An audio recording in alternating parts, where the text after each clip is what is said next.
Bien, lo que vamos a desarrollar ahora vienen a ser los métodos que hoy en día la psicología utiliza. Nosotros lamentablemente no tocamos lo que viene a ser la historia de la psicología para poder tener un panorama de cómo estos métodos se han ido desarrollando a lo largo de el proceso que ha tenido la psicología en convertirse en ciencia. Pero voy a darles un contexto general para que se den cuenta más o menos cómo es que hoy la psicología se propone frente a la comunidad científica como una ciencia. Ocurre que cuando la psicología se desliga completamente de lo que vendría a ser la filosofía, utiliza como método fundamental o el método de apoyo marcado por la época, por influencia del positivismo, esta escuela o corriente filosófica, utiliza el método experimental como método que va a dirigir su investigación o su desarrollo.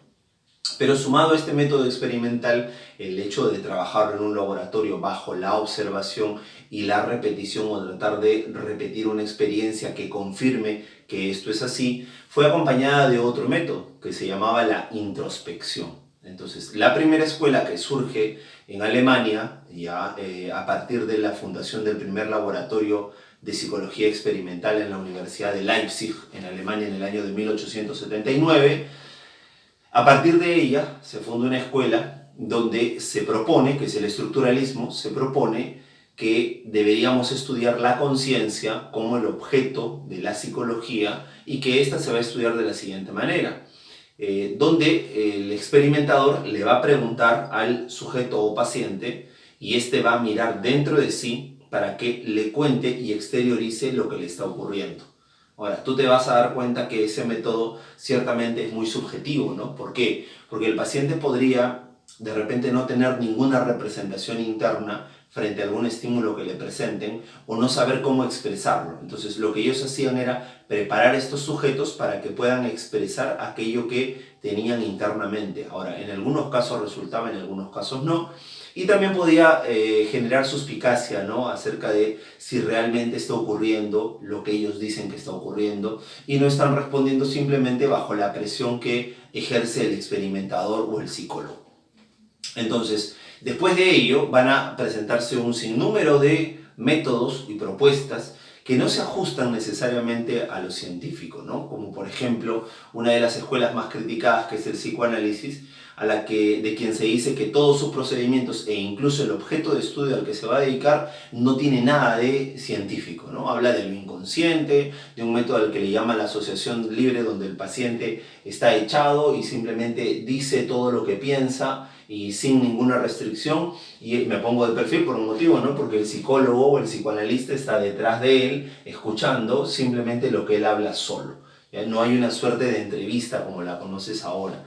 Entonces así ha ido evolucionando y digamos que de entre los métodos que han ido surgiendo, se han ido puliendo algunos de ellos, se han ido recogiendo lo mejor de otros y finalmente han quedado los que te voy a presentar acá. ¿Está bien? Entonces hoy en día hay métodos que se suelen utilizar para el trabajo individual, pueden ser los que están de este lado, y métodos que se utilizan para la investigación en grupos, ¿no? Que pueden ser los de acá.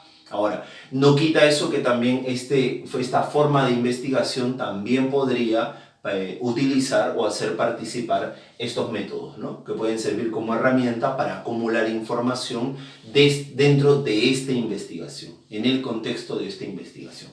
Bien, entonces vamos a comenzar con, antes de los métodos, vamos a comenzar con la psicología y sus fines o funciones, que es algo que había advertido en la parte anterior.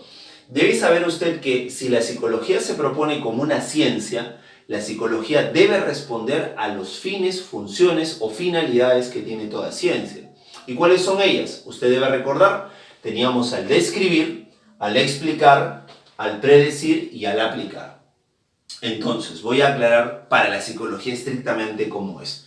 Cuando un psicólogo utiliza o desarrolla la función de describir, lo que va a hacer es otorgar características acerca de un fenómeno psicológico.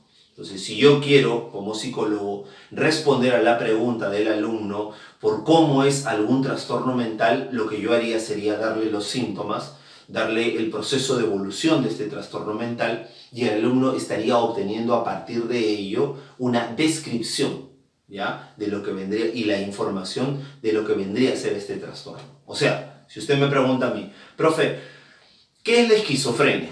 Yo, respondiendo a esa pregunta del qué es o cómo es la esquizofrenia, yo estaría dándole las características de ese fenómeno y le diría, bueno, la esquizofrenia es un trastorno mental que forma parte del grupo de la psicosis, donde tiene como característica principal que el sujeto sale de la realidad, hay aplanamiento afectivo, hay apatía, hay alucinaciones. Entonces usted está teniendo características que yo le estoy dando a partir de la pregunta que me hizo y estoy cumpliendo con la función, fin o finalidad denominada describir.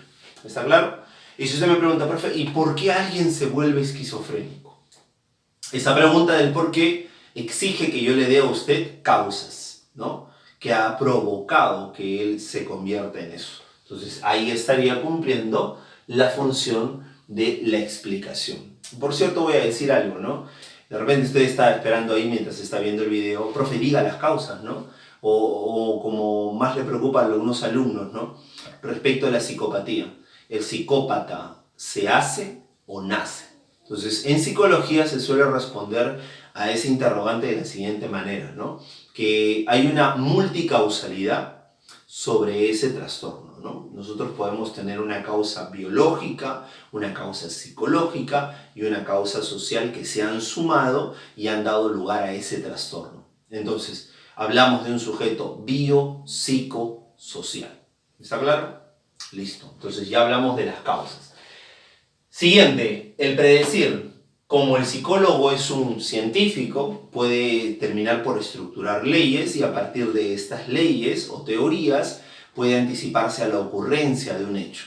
Entonces yo puedo decir, si yo he observado a esta persona, la he evaluado y obtengo como resultado de una prueba psicológica que él de repente tiene algún tipo de trastorno que no ha desencadenado, yo puedo anticiparme y decir que frente a una situación de mucho estrés, este sujeto puede terminar por desencadenar. Entonces hay una prueba de personalidad muy importante, muy interesante, que se llama el MMPI. Es una prueba de personalidad que me permite saber si una persona es prepsicótica o si una persona tiene rasgos psicopáticos. Entonces yo le recomendaría que usted, si va a hacer una relación de pareja con alguien, le tome esa evaluación, lo lleve a un psicólogo para que le evalúe y le dé la garantía de que esa persona con la que está completamente sana, ¿no? Que no hay ningún riesgo frente a tener una relación con esta persona. ¿Por qué? Porque de ser psicótica, de repente, o esquizofrénica, puede provocar que desencadene luego de una situación estresante. Como psicólogo puedo predecir y puedo anticiparme a ello, ¿no? Puedo saber que si es que ella se somete a una situación de estrés, puede desencadenar su trastorno y de repente sufrir una esquizofrenia o padecer de una esquizofrenia. De algo de esto ya habíamos hablado y recuerdo haber dado un ejemplo similar cuando hablamos en epistemología sobre los fines y funciones de la ciencia en general, ¿no? Lo ajusté a la psicología, recuerdo bastante. Entonces es un ejemplo hasta repetido para que usted termine de entenderlo. Y cuando yo hablo de modificar, en el caso de la psicología, hablo de someter a terapia a un paciente para que éste pueda superar su problema, ¿ya? Superar la condición que tiene, de repente no curarse totalmente, sino, digamos, convivir con este trastorno generándole la menor cantidad de malestar posible. ¿Está bien? Entonces, el psicólogo tiene estas 4 funciones, o fines, o finalidades, y responde a lo que la ciencia comúnmente hace. ¿Está bien? ¿Por qué? Porque la psicología es una ciencia. Entonces vamos a ver qué métodos emplea la psicología. A ver, el primer método es el básico, digamos el que casi todo el mundo emplea, no solamente la psicología, no es un método exclusivo de la psicología, es el método que vamos a llamar el método descriptivo. A ver, ¿qué es lo que hace el método descriptivo? El método descriptivo, te dirá, profesor, tendrá que ver con eso, ¿no? Con el describir, correcto, ¿no? Es el que se le conoce también como el método de la observación. ¿Por qué? Porque para poder yo describir, ¿ya? Debo observar la conducta, debo captar la conducta y registrar la presencia de ciertas manifestaciones. Ojo, no es lo mismo mirar que observar en el caso de la psicología. Mirar lo hace uno cotidianamente. La observación científica es una observación que registra en un cuadro, ¿no? Para ver la incidencia de esta conducta, cuántas veces se reporta esta conducta, cuántas veces se manifiesta, con qué frecuencia, con qué tiempo de reacción, frente a qué estímulos. Es un registro formal, pero parte de la observación. ¿Está bien? Entonces por eso le voy a llamar descriptivo. Y se suele hablar de dos tipos de observación. Una observación en la que el sujeto mira dentro suyo y expresa lo que está dentro suyo. Es un mirar dentro y contar. Profesor, lo que hace un rato contó, ¿no? Sobre la escuela estructuralista, lo que entrenaban a los sujetos y ellos le contaban lo que pasaba dentro. Correcto, ¿no? Ese primer método, que significa mirar dentro de ti para luego contar lo que está pasando o traerlo hacia afuera, es el que vamos a llamar el método, o sea, la observación interna, es el que vamos a llamar la introspección. ¿Está bien? Para que usted entienda o recuerde o sepa en qué consistía ese método de esa primera escuela psicológica. ¿Está bien? La introspección. Entonces estamos hablando de la introspección como la observación interna. El sujeto mira y expresa. Pero también hay otra observación, la que hace el psicólogo cuando se fija todo lo que pasa por fuera. Esa es la observación externa. Si la interna se llama introspección, ¿qué nombre recibirá la observación externa? Dígalo desde su casa, se le llamará obviamente la extrospección. Muy bien, está fácil, está sencillo, tenemos la intro y la extro. Son los métodos básicos, son los métodos más sencillos. Es el método inicial de la psicología. El estructuralismo utilizaba la introspección y una escuela posterior, que viene a ser el funcionalismo, utilizaba la extrospección, además de la introspección. Posteriormente utiliza una extrospección pura, así ortodoxa, rígida, lo que vendría a ser la escuela conductista, que se propone como una escuela sumamente objetiva, que va a estudiar, se llama conductista porque decide que va a estudiar solamente la conducta. Entonces tenemos también ahí la extrospección, ¿ya? Ahora, es innegable, vamos a decir necesariamente, que a pesar de que es un método que observa o capta lo externo y trata de ser objetivo, siempre va a estar ahí en duda el hecho de que este observador podría influenciar en la observación la parte que él tiene como sus prejuicios. Entonces mi observación no es seguro de que sea totalmente limpia, mi observación exacta y coincida con esta realidad. ¿Por qué? Porque hay ciertos prejuicios que yo puedo manejar. Vamos a imaginar, ¿no?, que me mandan a observar la conducta de un grupo de niños y de repente son niños de distintas comunidades y yo tengo una actitud de rechazo a una comunidad especial. No voy a dar un ejemplo muy preciso. Entonces, de repente, al momento de yo observar, lo que hago es observar y este sesgo mío, de manera inconsciente, hace que desfavorezca a ese grupo en mi observación. Entonces, cuando yo presento esto para la investigación, no hay garantía de que se ajuste a la realidad. ¿Se da cuenta, no? Entonces, si le mandan a observar algo que a usted le desagrada, de repente no lo observará adecuadamente.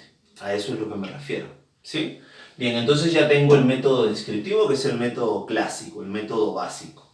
Ahora, otro método que también utilizan los psicólogos es que cuando quieren hacer investigación, se van a basar en algo que se llama el método clínico. El método clínico lo que va a hacer es reunir historias clínicas y a partir de esas historias tratar de inferir cierta, digamos, cierta repetición o cierto principio que está ocurriendo en estos casos, ¿no? Entonces, cuando usted va al hospital y de repente visita a un psicólogo, debe saber que este psicólogo habrá notado, escribe todo lo que usted le dice, ¿no? Entonces, en esta historia clínica que va a quedar registrada, en algún momento alguien va a querer hacer un estudio, de repente un estudio sobre los pacientes asistentes al hospital tal.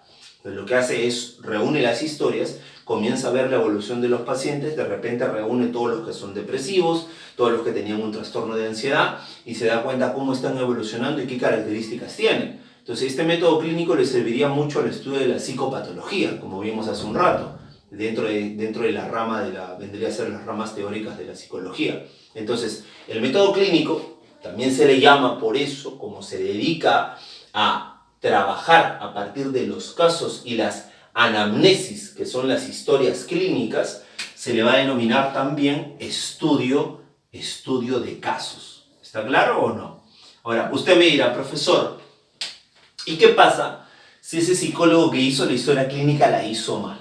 ¿Qué pasa si ese tratamiento que dio el psicólogo o esa observación y esas entrevistas que realizaban las hizo mal? ¿Qué pasa? Simplemente la historia queda invalidada prácticamente. O sea, también ahí encontramos una deficiencia porque no hay una garantía de que esa historia esté bien construida.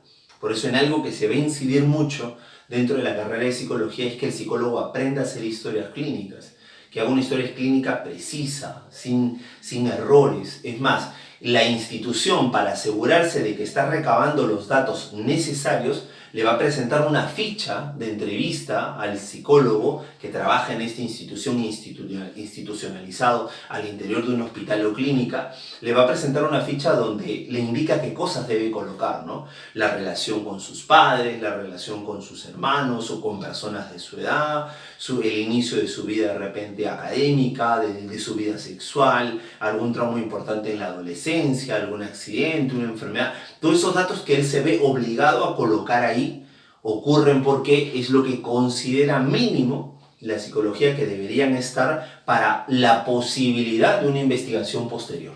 ¿Te das cuenta, no? Entonces, ese es tratar de asegurar o garantizar que el estudio que se podría realizar sobre ello no tenga muchos errores, o por lo menos la mínima cantidad de errores.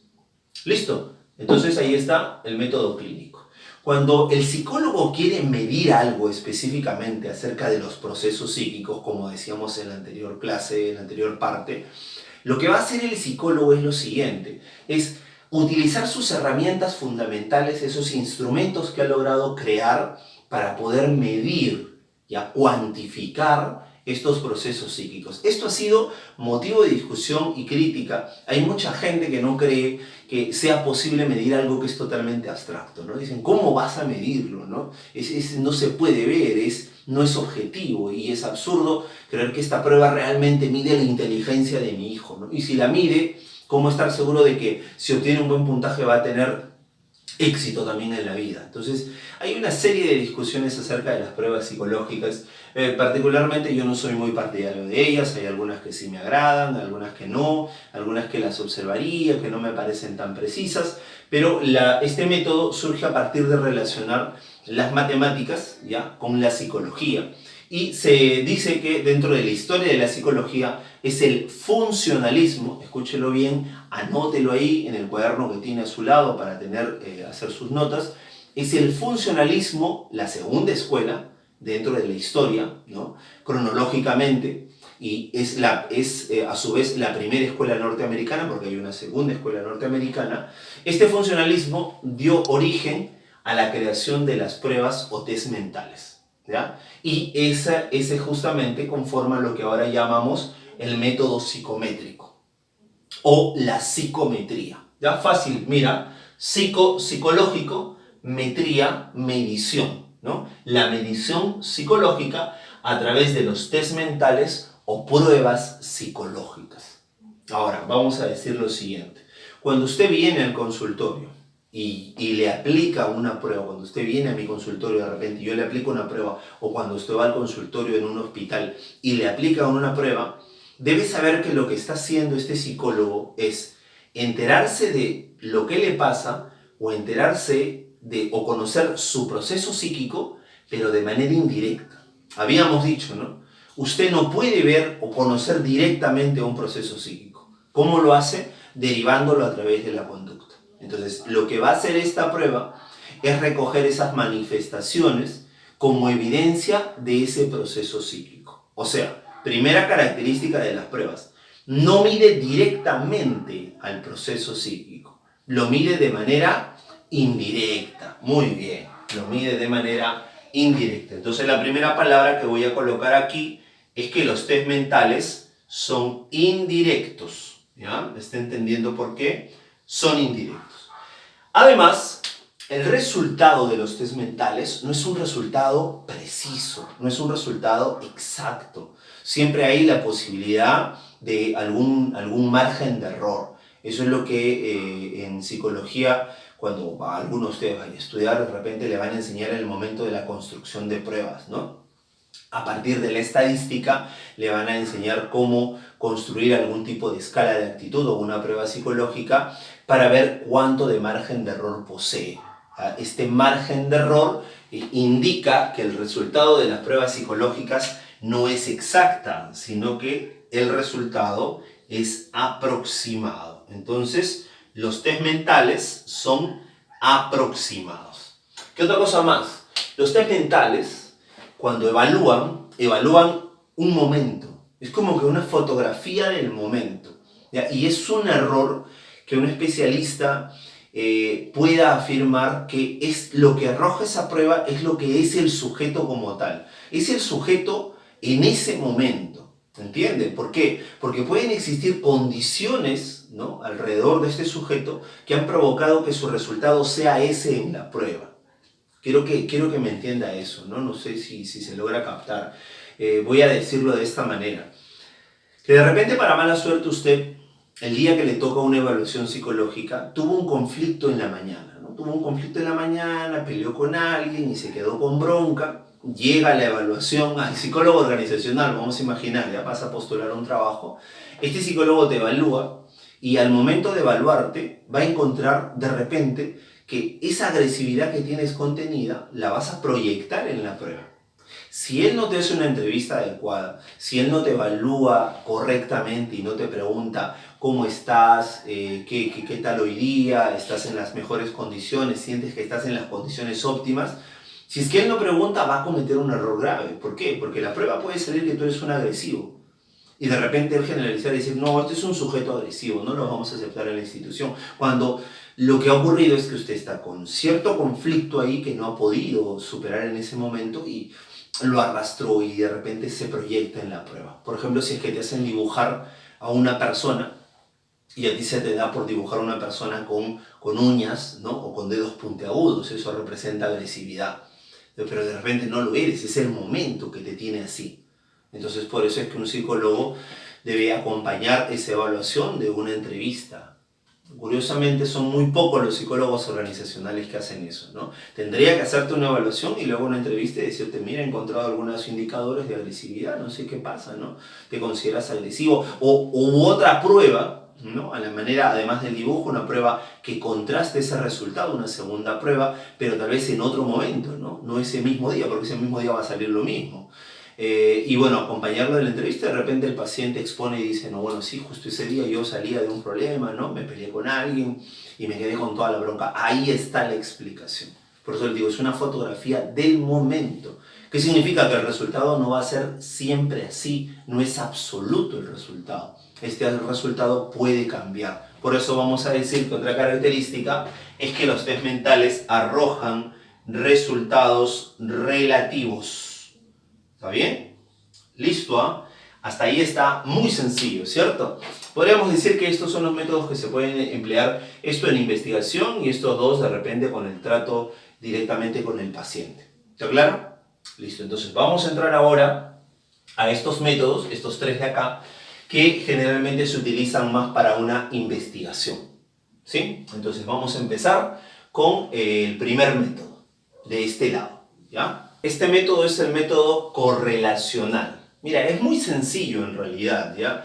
A algunas personas les puede parecer hasta absurdo intentar hacer un estudio de este tipo, pero voy a explicar cuál es el objetivo realmente de esta investigación o de este método. Es el siguiente, que cuando yo tengo la imposibilidad de trabajar un experimento por cuestiones éticas, ¿no?, porque no se puede hacer, porque es imposible, yo lo que voy a ir es a observar lo que está ocurriendo, pero voy a tratar de analizar o establecer una relación entre dos variables que se están manifestando.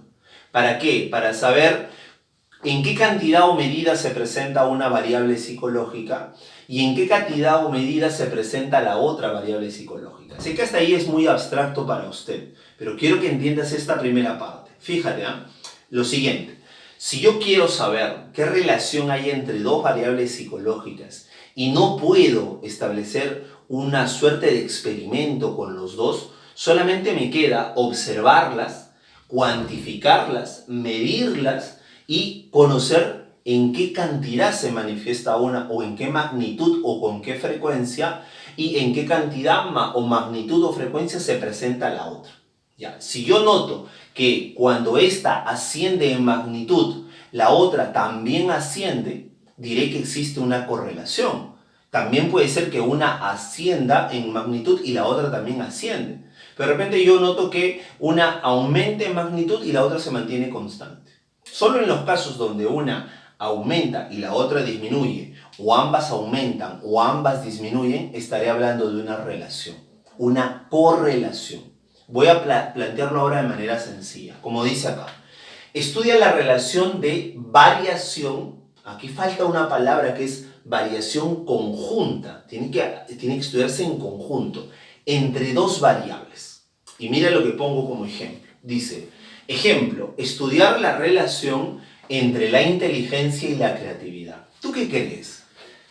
¿Tú crees que existe una relación entre inteligencia y creatividad? Ojo que yo no estoy diciendo que la inteligencia provoque creatividad. No estoy haciendo un estudio de ese tipo. No estoy haciendo un estudio de la manera de que uno va a generar algo en el otro. No. Quiero saber cómo se presenta la inteligencia y cómo se presenta la creatividad en un mismo sujeto. Entonces lo que yo podría hacer de repente, llego a tu academia, ingreso y comienzo a evaluar a todos los alumnos de élite. Entonces los evalúo y les tomo una prueba de inteligencia, primero. Y luego les tomo una prueba de creatividad. Y cuando analizo los resultados, de repente encuentro que los más inteligentes son los menos creativos. Y los menos creativos son los más inteligentes. Profe, es lo mismo, cierto, es lo mismo. Profesor, una cosita. ¿Y qué pasaría si usted encontraría que los más inteligentes también son los más creativos? Igual hay una correlación. Profesor, ¿y si tanto los más inteligentes como los menos inteligentes tienen un mismo nivel de creatividad? Ahí no habría relación. No sé si te estás dando cuenta, ¿no? Claro, en una puedo afirmar que a mayor inteligencia, menor creatividad. A mayor creatividad, menor inteligencia. Y la otra es, ahí hay relación. O también puedo decir, a mayor creatividad, mayor inteligencia. ¿Ya? O a menor creatividad, menor inteligencia. Si hay una variación, en términos matemáticos, para que me termines de entender, si hay una variación inversamente o directamente proporcional, diré que hay una correlación. Si no hay variación de una y la otra se mantiene constante, diré que no hay correlación. ¿Está claro? Entonces es sencillo este método. Yo no puedo provocar, ni establecer, ni afirmar que hay una relación de causa-efecto. Ahora, profesor, ¿y podría servir esta investigación para luego plantearme una investigación de causa-efecto? Claro. Yo te voy a poner un ejemplo, ¿no? De repente yo voy a estudiar familias que tienen un estilo de crianza especial y ver cómo son sus hijos, ¿ya? Entonces yo quiero saber si cierto estilo de crianza provoca cierto tipo de conducta en los sujetos. ¿A qué me refiero? A lo siguiente. Lo siguiente es que de repente las familias autoritarias, ¿ya?, tienen hijos o producen hijos agresivos. Yo no puedo hacer eso en laboratorio. ¿Qué tendría que hacer? Porque es antiético hacerlo. Tendría que buscarme familias, obligarlas o indicarles que utilicen un estilo de crianza autoritario y luego ver cómo se comporta su hijo o qué efecto tiene sobre su hijo. Fíjate que si el efecto es negativo, habría ahí una cuestión ética que estoy sobrepasando. No puedo provocarle algo así a un sujeto. ¿Te das cuenta? Entonces, ¿cuál es mi otra opción?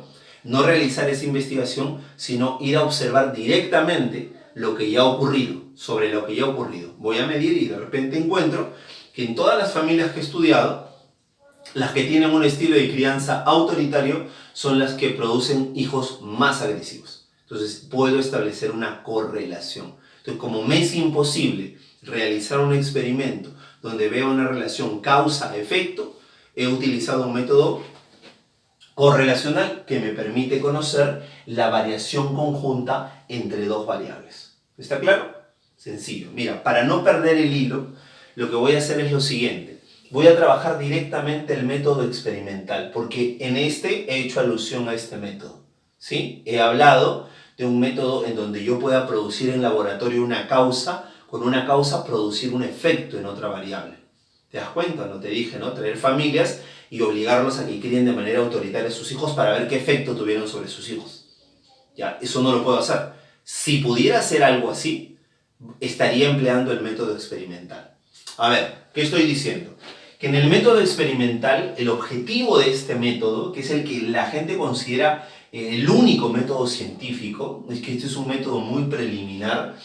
Muchas de las tesis se sostienen bajo este método, la tesis que usted va a hacer para cuando se titule bajo este método. Este método lo que busca es establecer una relación de causalidad. No estoy diciendo casualidad, estoy diciendo causalidad. Como profesor, causalidad, donde una actúa como causa y la otra actúa como efecto, donde una va a provocar una variación o cambio en la otra variable.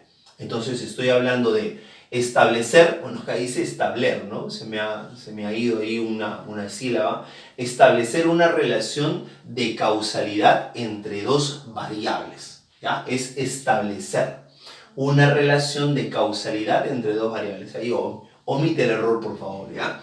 Una relación de causalidad entre dos variables. ¿Qué quiere decir? Una variable psicológica voy a estudiar si logra afectar a otra variable psicológica. Ahora, ¿cómo me voy a dar cuenta en una pregunta de examen de admisión que se trata de este método? ¿Cómo me doy cuenta? Sencillo. Tú te vas a dar cuenta porque va a aparecer una palabra como esta, efecto, o un equivalente de esta palabra. Efecto, consecuencia, incidencia. Está diciendo que estoy hablando de o voy a investigar qué puede provocar una variable sobre la otra. Entonces, esta palabrita es la que va a revelar lo que yo estoy indicando que es característico del método experimental. La causalidad. ¿Está bien? La causalidad. Profesor, ¿y cuál vendría a ser estas dos variables? A ver, miren este ejercicio, este ejemplo dice, efecto de un programa de relajación sobre el nivel de estrés de un grupo de estudiantes. O sea, quiero saber, fíjate, cómo va a cambiar el estrés luego de aplicarle un programa de relajación a un grupo de estudiantes. Si usted se da cuenta y analiza el ejercicio, puede notar lo siguiente, que es esta variable, la primera, la que va a provocar un efecto en la otra.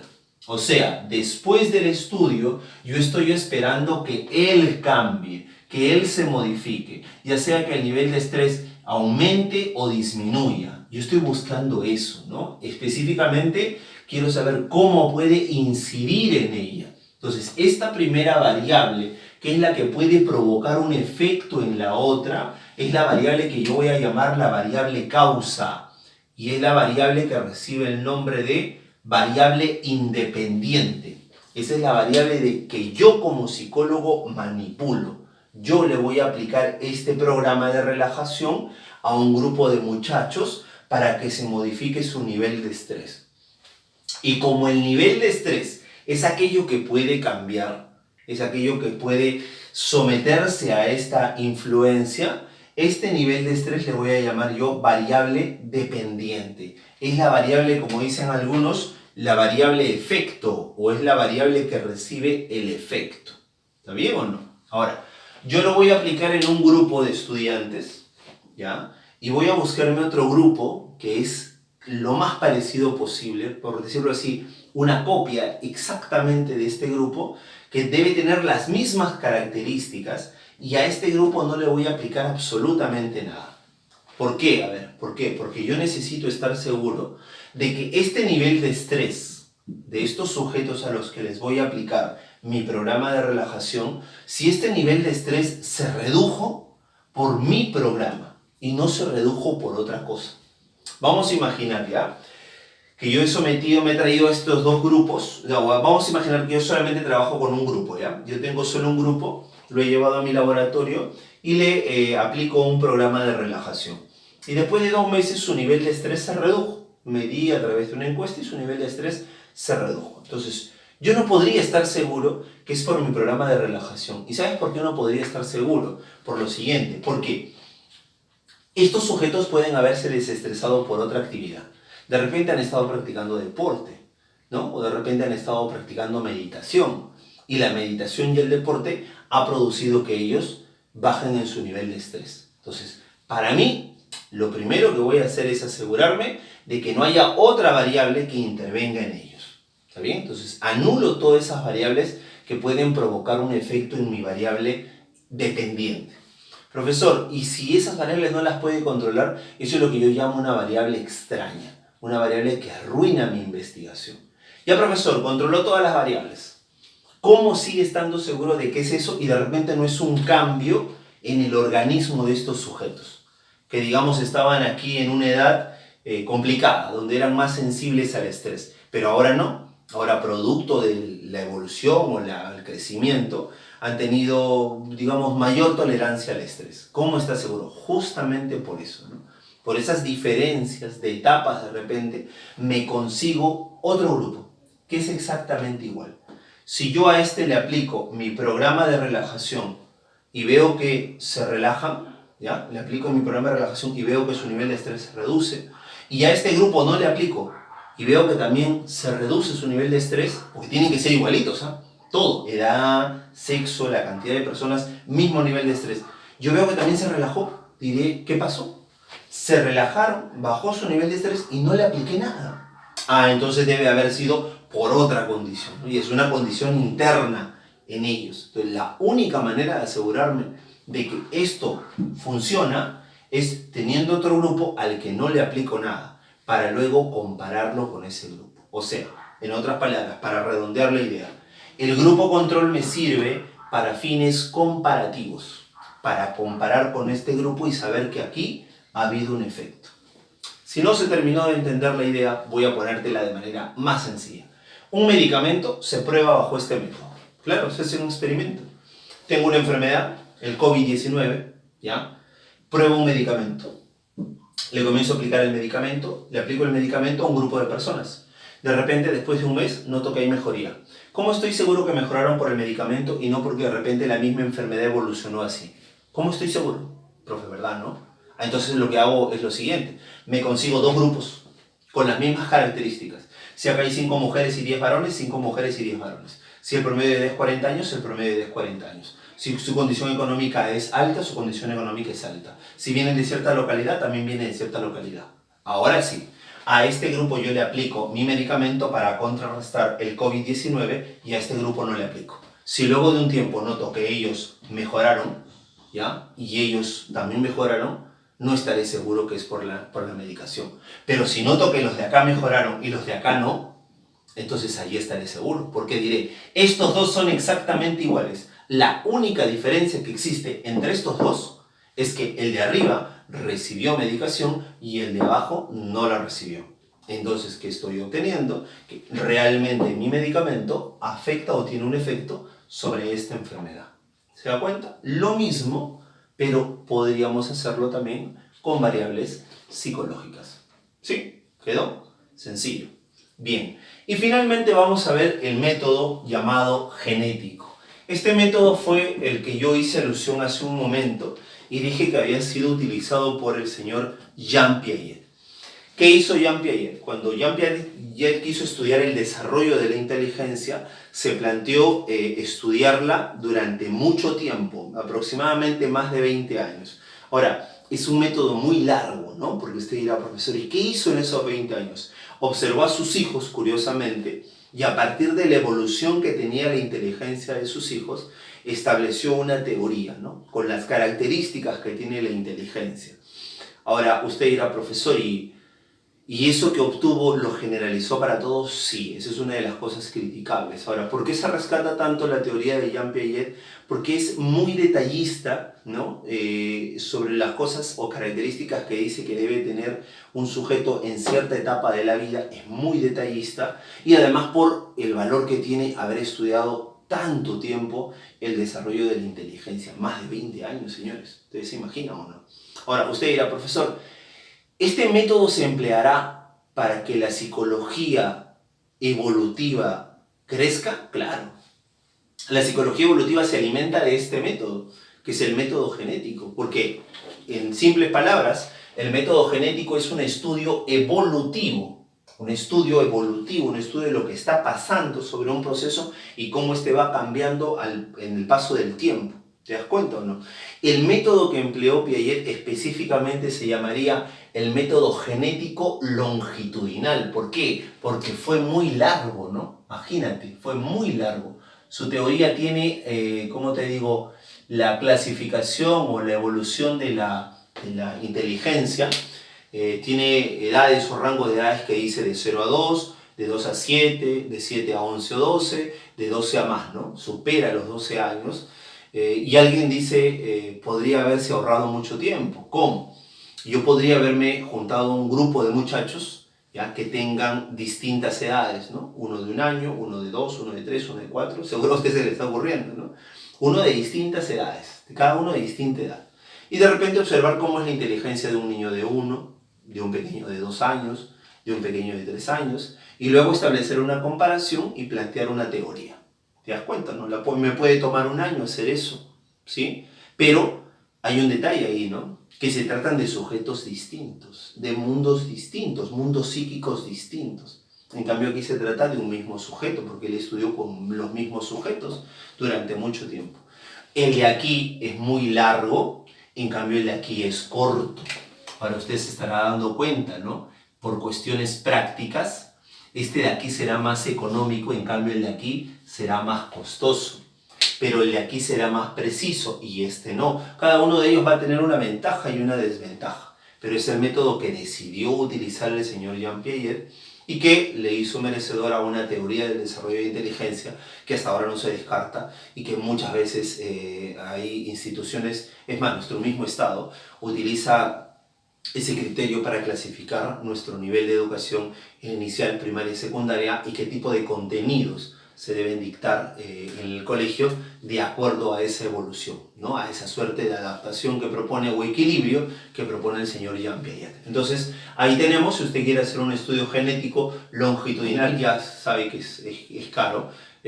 Muy poco se hace investigación hoy de este tipo, ¿no? A menos que se trate de un hospital donde se está trabajando por mucho tiempo, ¿no? De repente usted estudia medicina y quiere hacer una tesis y ya está siendo internado en un hospital y decide plantearse un estudio y a partir de ese estudio comienza a investigar, ¿no? La evolución de un paciente o la evolución de los pacientes en el área de neoplásica del hospital tal. Entonces usted está investigando y lo que va a hacer es luego resumir todos los resultados, ¿no? Y va a arrojar una investigación longitudinal. Esa sería la investigación de este tipo de método, el genético. Bien, señores, hemos acabado toda la teoría necesaria para poder desarrollar los ejercicios y ya sabe usted que si tenemos la teoría bien clara, ningún ejercicio se va a resistir. Así que vamos por los ejercicios, ¿está bien? Bien, chicos, vamos a dar solución a las preguntas correspondientes a este tema que es la psicología. A ver, empezamos con la pregunta número 1. Dice, método de investigación que se caracteriza, que se centra en el análisis de la relación entre variables, por ejemplo, relacionar la inteligencia y la personalidad. Como dice relación, la pregunta es muy sencilla, usted tendría que marcar la alternativa A, que es método correlacional. ¿Está bien? Sencillo. Número 2. Una persona que tiene mucha ansiedad frente a las exposiciones escolares debe acudir a un psicólogo. Ojo, que lo que se está hablando, a pesar de que se hable del ámbito escolar, de lo que se está proponiendo es que supere su ansiedad, que ya sería un trastorno de personalidad. La superación de este trastorno de personalidad no la va a hacer un psicólogo educativo, tal vez la intervención para la derivación, pero quien va a tratar esto realmente para poder superarlo va a ser el psicólogo clínico, que es el que se ocupa de trastornos de la personalidad. Muy bien, la alternativa 2 es la letra C. Número 3. La optimización de las relaciones interpersonales para mejorar el clima institucional en una fábrica corresponde a un psicólogo. Estamos hablando en una empresa, estamos hablando de capacitación, mejorar las relaciones interpersonales. Ese es un psicólogo de empresas, es el psicólogo organizacional. La pregunta número 3, la alternativa B. ¿Está bien? Listo. Pregunta número 4. Psicólogo que orienta a los padres para favorecer el desarrollo cognitivo de sus hijos. Cuando habla de cognitivo está hablando de inteligencia, de aprendizaje. Y si hablamos de orientación, estamos hablando de un psicólogo en el ámbito escolar, ¿no? Estamos hablando de un psicólogo educativo. Muy bien, la pregunta 4 ya está. Pregunta número 5. Entonces sería la C. Pregunta número 5. Detallar el comportamiento de un grupo de adolescentes fanáticos del fútbol corresponde al tipo de investigación. Detallar, dar detalles, dar características. Sería investigación descriptiva. Muy bien, claro, la observación descriptiva. Pregunta número 5, la letra A. Pregunta número 6, el psicólogo que asesora a un equipo de atletas olímpicos, ya no hay que leerlo más, ¿no? Estamos hablando de atletas, psicología deportiva. Psicólogo deportivo, la pregunta número 6B. Pregunta número 7. La selección de obreros que pueden trabajar adecuadamente en equipo y a grandes alturas estará a cargo del psicólogo. Seleccionar obreros. Selección. Estamos hablando de psicología organizacional, el psicólogo de empresas. Alternativa C. Pregunta número 8. La inclusión de un grupo de control. Ahí está, ¿no? El grupo de control. Dice, en la investigación psicológica es propio del empleo del método. Esto de aquí, ¿a qué pertenece? ¿Qué método? Estamos hablando del método experimental. Alternativa A. 8 la A. Pregunta número 9. El psicólogo que asesora a un estudiante para que pueda absolver sus dudas vocacionales. Estamos hablando de orientación vocacional. Hablamos de psicólogo educativo. Alternativa D. Pregunta número 10. A ver. Educativo. Pregunta número 10. Aquí está. El empleo de una terapia que permita el afronte de una fobia. Una fobia es un trastorno de personalidad. ¿Quién aplica terapia para superar o corregir o mejorar ese trastorno de personalidad? El psicólogo clínico, que está en la alternativa D. Pregunta 10, la D. Pregunta número 11. El área de especialización de la psicología aplicada, que estudia cómo el nivel de la inseguridad ciudadana afecta la interacción entre los individuos de una determinada comunidad, es la psicología. Bueno, ahí hay un error pequeñito, ¿no? Es que dice psicología aplicada, ¿ya? Entonces, nosotros nos estamos dando cuenta que nos está hablando de una manifestación social. Entonces, esto tendría que ser una psicología teórica, ¿ya? Van a disculpar ahí por el error en la pregunta, en realidad, ¿no? Yo recuerdo haberla revisado, pero no haber leído bien eso. Entonces, al ver los grupos directamente dije, si es de grupos, es psicología social. Muy bien. La pregunta número 11, la alternativa B. Ahora sí. Vamos a la pregunta número 12. ¿Ya? Voy a la pregunta número 12. Dice, la relación inversamente proporcional. ¿Para qué lee más? Habla de relación. Estamos hablando de método correlacional. Alternativa E de la pregunta 12. Número 13. El cambio favorable que tiene un grupo de estudiantes en su nivel de lectoescritura, originado por la aplicación de un programa. Ah, ya mira, he aplicado un programa y he provocado un cambio en los sujetos. Este cambio que ocurrió es producto de usar ¿qué método? Claro, porque si yo estoy aplicando un programa para tener un cambio en los sujetos, estoy aplicando el método que voy a llamar experimental, la A. Pregunta 14. La incorporación de un espacio de 15 minutos para la práctica de ejercicios de yoga aplicada a trabajadores para mejorar el clima laboral de una empresa. Seguimos hablando de empresas, estamos hablando entonces de psicología organizacional. Muy bien. Pregunta número 15, dice, el comportamiento que tenía Pablo Picasso con las mujeres está relacionado con la cultura machista propia de su ciudad natal, Málaga. Este sería un tema propio de la especialidad. Se está estudiando la conducta en relación a su ciudad, ¿no? La influencia de la ciudad, de su grupo social, de la cultura sobre su conducta. Hablamos de psicología social. Muy bien. Lorena se pone muy ansiosa e insegura, está en la alternativa B, la 15. 16. Lorena se pone muy ansiosa e insegura cuando va a hablar en público, por lo que requerirá de un apoyo psicoterapéutico. Muy fácil. Si habla de la psicoterapia, hablamos de psicólogo clínico. Pregunta 17. A diferencia del método correlacional en el método experimental. ¿Qué quiere decir eso? ¿Qué ocurre en el método experimental que no ocurre en el método correlacional? Lo que ocurre en el experimental es que se establece una relación de causalidad, ahí está, entre variables. Eso está en la alternativa D. Causalidad entre variables, o sea, una relación de causa-efecto. 18. Aplicar un programa de técnicas de lectura para analizar los efectos, nuevamente, ¿no? Analizar los efectos. Entonces estoy hablando del método experimental. 18, la letra C, experimental. 19. Proponer un programa para incentivar el rendimiento de los integrantes de una institución. Es una función a cargo del psicólogo. Un programa en una institución, estamos hablando de una empresa, sería psicólogo organizacional. La alternativa B. Pregunta 20. Estudiar la conducta de un adolescente y proponer pautas para resolver su conflicto en el aula, ámbito escolar, estamos hablando de psicología educativa. Alternativa, la letra E. Pregunta 21. Raúl es un psicólogo que busca reducir la violencia que caracteriza a un grupo de jóvenes por medio del uso del deporte, para inculcar valores que permitan disminuir la presencia de comportamientos agresivos. ¿Qué tipo de psicólogo será? Mira, acá hay un detallito, ¿no?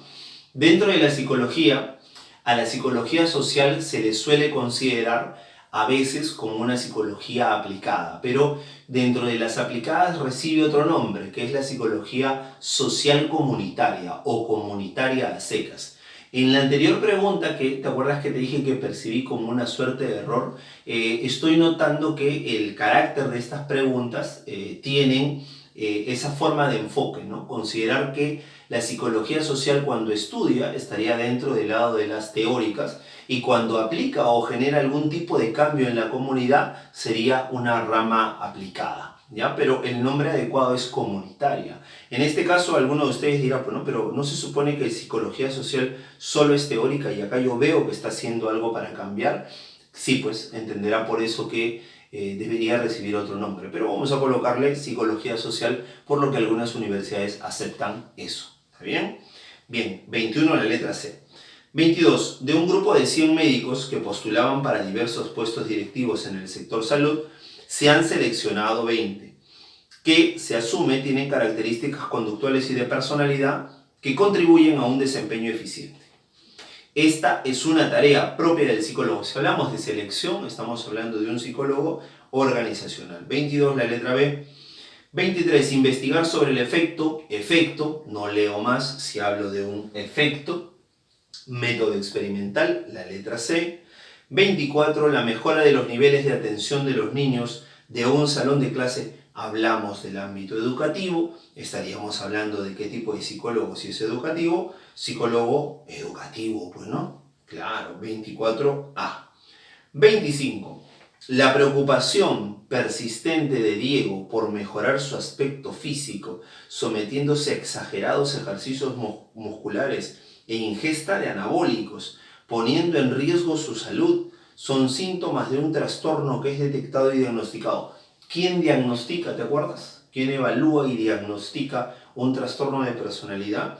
El psicólogo clínico, porque el psicopatólogo solamente hace un estudio de lo que está ocurriendo, de lo que ha ocurrido. El psicólogo clínico estaría a cargo. Es más, entre las claves no hay psicopatología. Entonces la 25, la letra D. 26. Aníbal ha diseñado un taller de liderazgo que le permite identificar ciertos rasgos de personalidad entre los empleados de una empresa, a fin de escoger entre ellos a los nuevos jefes de sección. Se puede decir que Aníbal es un psicólogo pues dedicado en una empresa, psicólogo organizacional.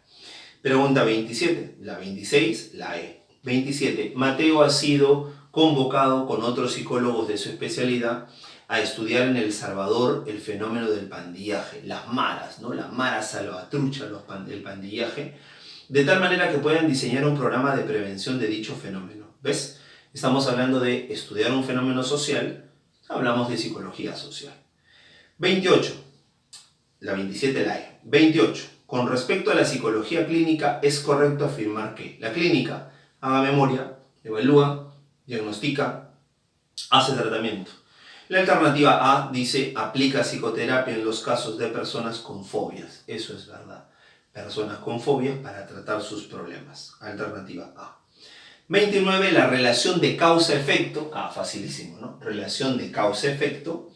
Ya, es una investigación experimental. 29, la letra C.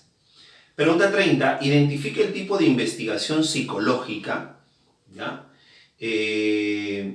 Compatible con el resultado de un estudio que dice: los alumnos que adoptan métodos de estudio generalmente tienen un mejor rendimiento académico.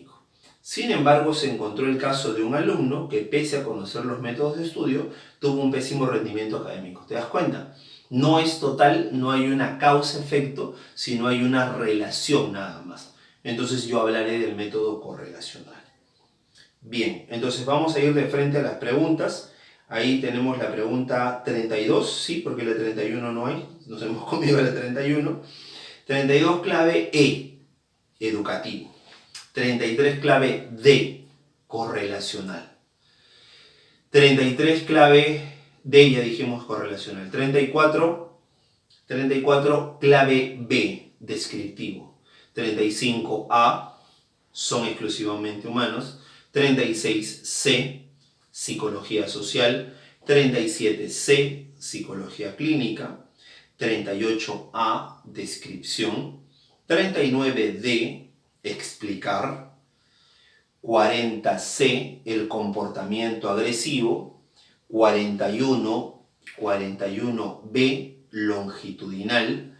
42 A, homogenizar los grupos. ¿Qué significa homogenizar los grupos? Hacerlos parecidos. Hay una variable que se llama la variable control.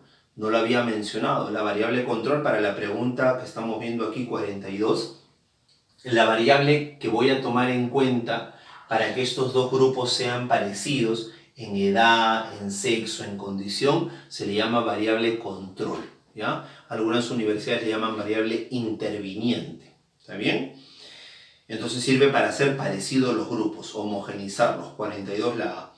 43, la investigación que establece que el lenguaje termina en una. 43 la C, genético. 44 la B, indirecta y aproximada. 45 la B, psicopatología. 46 la E, origen biológico. 47 la C, conativos. 48 la E, es sinónimo de psiquiatría. 49 la C, memoria y pensamiento. Y 50 la B, psicofisiología. Muy bien, muchachos, eso ha sido todo por hoy. No olviden, por favor, de conectarse en su plataforma Elite Class y recibir el avance de todas las clases.